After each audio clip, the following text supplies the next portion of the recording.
Last night, Israel Adesanya was flattened by Nassourdine Imavov. And look, what's next for Israel Adesanya? I've got no idea. I'm out here in Thailand at the moment, folks. I'm just wanting to let you know that's why the audio might not be as good. I just went out this afternoon, bought a brand new little microphone because this room is slightly echoey. That's what happens when you're on a budget. Get over it, please, and don't forget to follow the Instagram and subscribe for some more videos. They're all coming back now. We're back. Just took a few weeks to get settled here before getting back into the content swing of things. Nassourdine Imavov looked very good. People thought, because he's had a few close fights, his takedowns haven't looked great. But to be fair, he's fought fighters that have got very, very good takedown defense, very solid bases in all aspects of mixed martial arts. Adesanya looked like himself. He looked normal. He didn't look in any way old. He didn't look in any way slow. He looked like he was trying to sit on the shots a little bit more. He didn't leg kick as much, even though he did land a few very, very good ones. At the end of the day, it's just one of those things. Israel Adesanya has always had a massive issue with in-the-pocket boxing. I did predict Adesanya to win in my very early prediction about a month and a half ago. It was wrong. I admit. I did think Adesanya would be able to do enough to maybe get a decision against Imavov. However, he doesn't move his feet the way he used to, and that's it. People are saying, Adesanya looked the same as always. He did in most of the ways, except when you're taking shots off Pereira and you're going, into the fifth round with Pereira, you're beating Pereira, you can take a shot. You get too comfortable. There's not that cautiousness of where, I don't want to get cracked here. And I think Adesanya fell victim to that. I don't want to put words in his mouth, but this is the game we sign up for. This is what happens. All respect to him. Where does he go from here? Absolutely no idea. I would love to see Imavov fight Khamzat Chimaev next. I think that's the perfect fight. Obviously, if Duplessis and Strickland go to war in February, they might not be back until September. So in the meantime, how about March, April time? Maybe not, definitely not March or April. Maybe April, May time we do Chimaev versus Imavov for the interim belt. Winner fights the winner of Duplessis and Strickland in maybe September, October time in Abu Dhabi. That could be really fun. That could be really cool. I think they could do that. That could be a really fun little matchup. As a whole, the card in Saudi Arabia was all right. I didn't mind it. I thought Michael Venom Page really stood out last night. Michael Venom Page, he's got a really boring style until he throws a shot. He's got a really boring style. He just bounces there, stands there until something happens. I've not been his biggest fan in the past, as all of you guys know. He's just bored me to death a lot of the time. He has big moments against Cans, but then when it comes to an Ian Gary, a Kevin Holland, a Shara Bullet, it's like, yeah, you can take some rounds off these guys, but you're not doing anything to stamp yourself as a contender. And anyone inside the top 10 you have lost to, being Ian Gary. Kevin Holland is definitely not in the top 10. Shara Bullet was ranked number 14 at 185 last night. What's next for Shara Bullet? Just go back to the drawing board. Maybe a Jack Hermanson. Just give him another big fight. He's a very talented, fun fighter. He did not shoot a single takedown on Michael Venom Page, which is a big mistake. But I do think there's a lot in his future, considering he's kind of got a big fan base. He can only really fight in the Middle East due to the commission and him only having one eye. However, he's a fun fighter, and having one eye against Michael Venom Page obviously made it very difficult for him. Wasn't overly impressed by Michael Venom Page. Michael Venom Page, as I said in my prediction video, kind of went out there and did exactly what I thought he would do.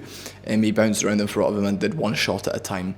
And what's funny about Michael Venom Page, he spoke a little bit about this in the post-fight interview he did with Michael Bisping. Michael Venom Page throws punches in the air. He has both feet off the ground, so even if he misses that punch, he can land on both feet and have balance. It's a very, very interesting philosophy, and I suppose it works. That's actually not a bad thing.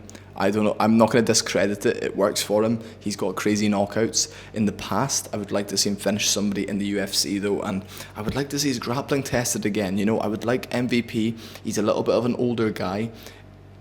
Either chase the titles, or just have these fun striking matches and get yourself a nice paycheck. I reckon he's on about 300,000 per fight. I reckon he's earning 150 to show, 150 to win. That's what I would imagine he came to the UFC on. For bare knuckle, he probably got around 200k. So I'd reckon 150 to show, 150 to win, and maybe some performance bonuses. Obviously, we're on the table for him as well, but that's what I would say his contract is. I think he's probably earning a little bit more than that. Maybe just some side pocket income from the UFC. My camera's about to fall over. This is one of the many benefits of balancing it on top of a packet of apples. I say give Sharabula a big fight. I think give MVP a top 10 fight at welterweight. Him versus Neil Magny. Neil Magny would be a really good one. Rafael dos Anjos, Jeff Neal, one of these guys, just like your typical gatekeeper at welterweight. Get him another ranked win, then chuck him in there against maybe a Colby Covington, a Leon Edwards, the loser of Madalena versus Edwards. Just get him in the mix. He's an older guy who either, we don't want him sitting round the rankings thinking, oh, MVP's needing that big fight. I'd rather just get him the big fight, show the world that maybe he's not the level that we expect him to be, and then he kind of goes and has all the fun fights that we would love to watch as fans. A bit like Stephen Wonderboy Thompson when he fought Kevin Holland, you know. That was just a treat for fans because we knew it would be a good fun fight. The UFC were rewarding Kevin Holland at the time for taking the short notice fight before that. So yeah, that's what happens if you're a company man. If MVP does his thing, I'd like to see him back maybe April, May, June. And I think that would suit me down to the ground, and it would suit so many fans as well. So that's what I'm thinking. And as I said, I think Imavov's performance last night was good. He had really good moments. He was landing a really good shovel uppercut on the left stance, stepping on his left foot, lovely shovel uppercut. Was just glancing Izzy a few times, and the speed and the power. Even Israel Adesanya said after the fight, I mean, the speed on that, bang, bang, bang.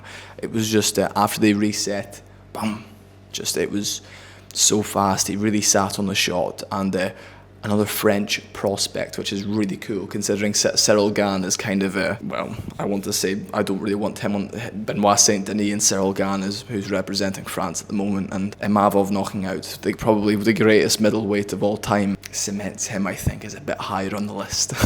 I like the Saudi Arabia cards. Arguably, the main card, was better than the card next weekend, Duplessis Strickland. My video for that will be coming out tomorrow, as it's Monday. I'll give my official prediction for that fight. I've got very strong opinions on it, however that'll be in tomorrow's video. As I said, I'm massively sorry for the surroundings and the audio here. I am in Thailand, training very hard out here. And yeah, I've got loads of videos I want to film. I've got a massive list, like you've got no idea. I've got a notepad with all the lists. I've just been trying to find a shop that sells microphones, and just it's been a lot. Adesanya, where does he go from here? But I really don't know. I think, to be honest, could be like a loser leaves town type moment for him in his next fight. I want to see him in a big fight. You can't really do the Whittaker trilogy, that wouldn't make sense. Imavov was number 5. He's beaten Cannonier. Hermansson versus Adesanya as a co-main event. I don't know. I truly don't know. I don't know who he fights next. I can't put my finger on who I would want him to fight next either. That made sense. You've got Strickland's number 1. Adesanya was number 2, but realistically he's now going to drop to 5 or 4. He's on a 3-fight losing streak. You've got Caio Borralho, Marvin Vettori, Cannonier, Brendan Allen. The middleweight division is not looking good for Izzy right now, considering he's lost to the champion, he's lost to number 1, and he's lost to number 5. He's beaten number 4 twice, and he's not going to fight Khamzat Chimaev, who is in number 3 firmly right now. Realistically, you do Vettori versus Adesanya 3, you do Caio Borralho versus Adesanya, or what you do is you do Jan Blachowicz versus Israel Adesanya number 2, which I think is the way you would have to manage Izzy's career from now. You know, we know the weight cut to middleweight was very, very difficult this time, and I think that's the way to go. Go up, get a win in the top 10 of light heavyweight, pray Alex Pereira retires or loses to Magomed Ankalaev, and weasel your way into a light heavyweight title shot. That would be my best bet, because Jan Blachowicz is older, you're stronger, you're more of a bloke now, more of a proper man. You're not really acting as soy and as I can't use the word on YouTube anymore, but that would be what I would say. Then for Michael Venom Page, I'd say give him someone in the top 7 of welterweight. As he wants to go to welterweight, Shara Bullet, do him versus Jared Cannonier, someone fun like that. I still want him around in the top 15. He's so fun to watch. And yeah, that's my little breakdown. Fair play to Nazardine Imavov. He looks fantastic. He looked like he was just bringing the fight. And you know, that's what you have to do against Izzy. His inside pocket boxing has always been questionable. You have to bring the fight to him, and he did. So I'm very pleased about that. But anyway, guys, I'm going to see you very, very soon. I'm going to get this video out for you. I'm going to really improve on the quality and like the surroundings of this video. I'm probably going to go and film my next video somewhere else. But anyway, I'm going to love you and leave you guys. See you all later. Thanks for watching.